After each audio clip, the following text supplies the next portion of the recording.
పంచభక్ష్య పరవాన్నాలు చేతికందాయి. కాని ఆ గొంతులోకి ముద్ద దిగలేదు. నేను ఒక్కడిని ఇంత డబ్బు సంపాదించుకొని ఇంత ఖరీదైన కారులో తిరిగి నాకు బాధగా ఉంది. నాకు ఇంత సుఖం అవసరం లేదు. ఎందుకంటే నేను చచ్చిపోతే నాకు 6 అడుగులు నేల చాలు. సకల సౌకర్యాలు చెంతకే చేరాయి. అయినా ఆ కంటికి కునుకు పట్టలేదు. అంతు పట్టని అనామక దుఃఖం సుఖం లేకుండా చేసింది. రంగుల ప్రపంచపు రారాజు గుండెల్లో చిమ్మ చీకటి కాచింది. అదొక సమూహాన్ని మోస్తోన్న ఒంటరితనపు వేదన, ఒక సముద్రం దాస్తున్న అగ్ని శిఖల అంతర్ఘర్షణ.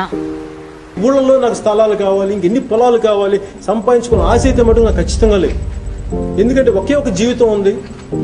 ఈ జీవితాన్ని సంఘానికి త్యాగం చేస్తాం, ప్రజలకు త్యాగం చేస్తాం. మనస్సు మాటున దాగిన ఆ కన్నీటి ఉప్పెన ఓ రోజున రెప్పల తీరం దాటింది. గుండెలో ఏళ్లుగా గూడు కట్టుకున్న బాధ భళ్ళున పగిలింది. నీలోఫర్ హాస్పిటల్ గానీ, గవర్నమెంట్ హాస్పిటల్ గానీ వైద్యం అందుకొని చనిపోతుంటే నాకు బాధగా ఉంటుంది వాళ్ళని చూస్తే. నేను ఇక్కడ అద్దాల మేడల్లో కూర్చొని వాళ్ళని చూస్తూ పర్లేదులే అని చెప్పి నేను ఇక్కడ సుఖంగా అన్నం తినలేకపోతున్నా. ఏ కాలమున ధర్మమునకు హాని కలుగును, అధర్మము వృద్ధి నుండును, ఆయా సమయములయందు ప్రతి యుగమున అవతారముగా ఒక నిర్దిష్టమైన ఆలోచన విధానంతో, ఒక సుదీర్ఘమైన 25 సంవత్సరాల లక్ష్యంతో నేను ఇలా మీ ముందుకు వచ్చాను. పార్టీ పెట్టాను. దాని పేరు జనసేన. మీ సేన, సామాన్యుల సేన, మన భారతదేశపు సేన. భగభగమండే జ్వాలై లేచాడు. గాంధీ గారి సిద్ధాంతాలు నమ్ముతాం. ఒక చెంప కొడితే ఈ చెంప చూపించాం. ఒక చెంప మీద కొడితే 2 చెంపలు పగిలిపోయేలా కొడతాం. భూమి పుత్రుల భుజం కాచాడు.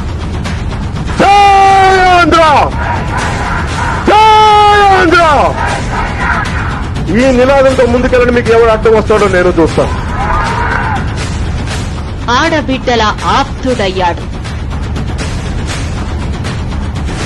అతడే బాధితుల బాసట.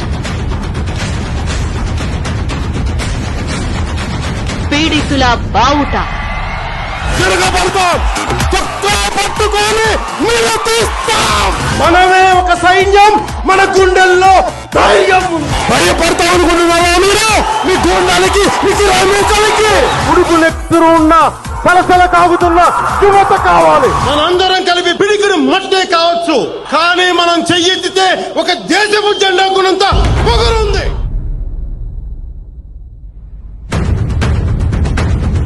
ఇది సారా ప్యాకెట్ల సందోహం కాదు.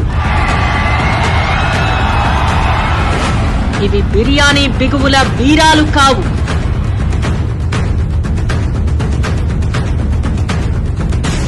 ఇవి పైసలతో సాగే సభలు కానే కావు.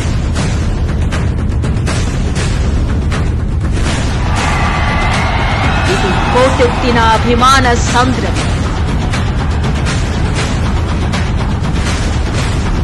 ఇది ఎరుపెక్కిన విప్లవ నినాదం. అది ఓటమిని ఓడించే ఓరిమి.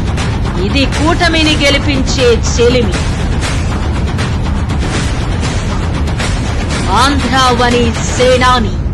దేశంలో రాజకీయాలను శాసించింది గాంధీజీ, నేతాజీ, ఠాగూర్, మదన్ మోహన్ మాలవ్య, జయప్రకాష్ నారాయణ్, రామ్ మనోహర్ లోహియా, గొప్ప గొప్ప మహానుభావులు.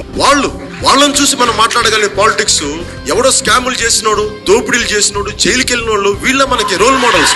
కొత్త రోల్ మోడల్స్ ని క్రియేట్ చేద్దాం పాలిటిక్స్ కి. కొత్త వాళ్ళు రావాలి, కొత్త రక్తం రావాలి. జై హింద్.